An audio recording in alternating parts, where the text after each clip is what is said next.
बड़ी खबर का रुख करते हैं। चतुर्थ श्रेणी कर्मचारी भर्ती परीक्षा संपन्न हो गई है। 38 जिलों में 6 पारियों में यह परीक्षा संपन्न हुई। इस दौरान 53,749 पदों के लिए आयोजित हुई भर्ती परीक्षा में 6 पारियों के अंदर 85.68% अभ्यर्थी उपस्थित रहे। कुल मिलाकर 3,53,868 अभ्यर्थी परीक्षा के अंदर अनुपस्थित रहे। कुल पंजीकृत 24,71,066 अभ्यर्थियों में से 21,17,198 अभ्यर्थी उपस्थित रहे। मेरे सहयोगी और सीनियर रिपोर्टर दिनेश कसाना जुड़ गए।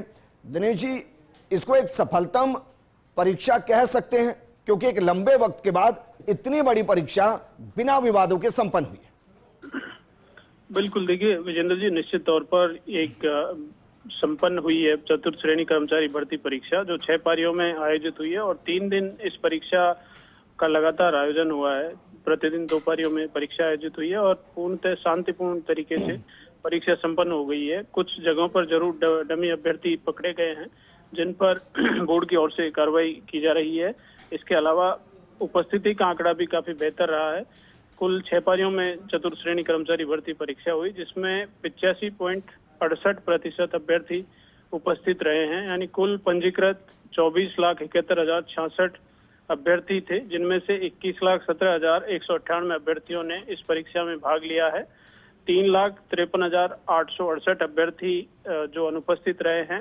हालांकि बोर्ड की ओर से पिछले दिनों में भर्ती परीक्षाओं में काफी इस बात को लेकर भी सख्ती की गई है कि अनुपस्थिति का जो आंकड़ा जो 50% और 60% तक ही उपस्थिति रहती थी, वो अब लगातार जब से पेनल्टी लगाई है उसके बाद लगातार यह आंकड़ा बढ़ा है और यही कारण है कि इस भर्ती परीक्षा में 85.68% अभ्यर्थी उपस्थित रहे हैं। और चूंकि बोर्ड के इतिहास की ये सबसे बड़ी परीक्षा थी और 20 साल बाद चतुर्थ श्रेणी कर्मचारियों के लिए भर्ती हो रही है, तो ऐसे में अभ्यर्थियों की ओर से बड़ी संख्या में यानी 25 लाख। ठीक है दिनेश जी, एक और सवाल भाई, कब तक इसके परिणाम आएंगे और कब तक ये पूरी प्रक्रिया संपन्न हो जाएगी? देखिए, ये बोर्ड की ओर से तमाम तारीखें इसके लिए निर्धारित की हुई हैं। हालांकि परिणाम को लेकर ये कहा जाता है कि परीक्षा के 1 या 2 माह के अंदर ही परिणाम जारी कर दिया जाता है। ऐसे में संभावना यह है कि दिसंबर से पहले भर्ती परीक्षा का परिणाम है वो जारी कर दिया जाएगा। और चूंकि अलग अलग पारियों में हुई है, तो ऐसे में नॉर्मलाइजेशन फार्मूले के तहत ही इस भर्ती परीक्षा का परिणाम है वो बोर्ड की ओर से जारी किया जाएगा।